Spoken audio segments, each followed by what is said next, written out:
हमारे साथ तहरीक इंसाफ के रहनुमा हैं रुकन कौमी असम्बली उमैर नियाजी साहब। सर ये बताइएगा कि सुप्रीम कोर्ट में मामला पहुंच गया 9 मई के जिन लोगों को जमानतें मिली थी उनकी मनसूखी के लिए। तो आज पंजाब के जनरल ने टाइम भी मांगा है एडवोकेट जनरल ने।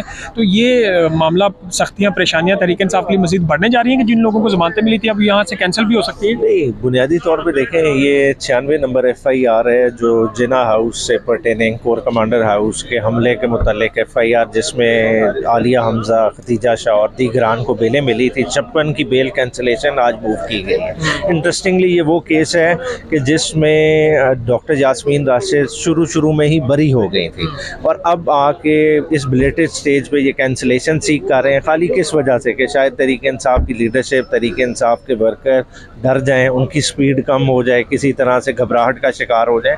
तो नहीं, आज तो बल्कि हमारी लीडरशिप भी खुद पेश हुई। हालांकि आपको पता है कि आज पहली तारीख थी, ऐसा अभी ये एडमिट नहीं हुई, सुप्रीम कोर्ट ने इन्हें नोटिस नहीं किया हुआ, मगर फिर भी पेश हुए। हम चाहते हैं कि अर्लीस्ट पॉसिबल ये कंक्लूड हो, मगर सरकार क्योंकि जिस तरह के उनके डिलेइंग हरबे पहले से होते हैं, उन्होंने यही कहा कि हमें टाइम दिया जाए, हमने इन पिटिशंस को फर्दर डॉक्यूमेंट करना है और इसलिए ये केस अब 2 हफ्तों के लिए और इल्तवा हो गया। तो ये जैसे केसेस में इल्तवा हो रहा है, अब अडयाला जेल में हमने देखा कि 2 केसेस जो पीछे उनमें इल्तवा हुआ था 10 दिन का, अब वो मजीद 12-13 मार्च तक चले गए हैं। तो इमरान खान से मुलाकातें भी नहीं हो रही। तो ये कोई पॉलिसी है स्टेट की?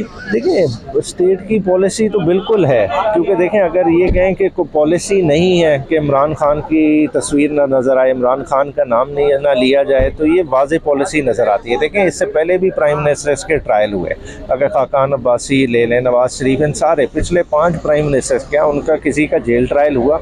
क्या इमरान खान में जो है ना, क्या एक ऐसा जुर्म कर दिया है कि आप कहते हैं कि इमरान खान की ये कौम झलक भी ना देखे, इमरान खान का कोई बयानिया बयाना है, इमरान खान के अल्फाज लोग ना सुने? सबसे बड़ा जुल्म ये है कि जो जेल ट्रायल हो रहा है, जो बंद कमरे के पीछे किसी को कुछ पता नहीं क्या हो रहा है और इस तरह से प्रोसीडिंग की जा रही है। सबसे पहले उस जेल ट्रायल को ख़त्म होना चाहिए, ओपन प्रोसीडिंग होनी चाहिए। इमरान खान का भी केस बाकियों की तरह इधर बाहर होना चाहिए। आखिरी बता दें कि ये जो सूरत हाल है ये ऐसी रहती है तो रमज़ान के बाद फिर कोई लॉन्ग मार्च या कोई सड़कों पे आने का कोई प्लान है तहरीक इंसाफ का? देखिए, तहरीक इंसाफ उस जद्दोजहद में तो है, मगर क्योंकि अब अपोजिशन जमातों से भी रब्ता हो गया है, उनके साथ इत्तेहाद बढ़ाने की कोशिश जारी है और रमज़ान का महीना इसके लिए बहुत क्रिटिकल है। बैठकें जारी हैं, इंशाअल्लाह ताला जॉइंट मशावरत से जो अपोजिशन इत्तेहाद तय करेगा उस तरह का रुख ये तहरीक इख्तियार करेगी।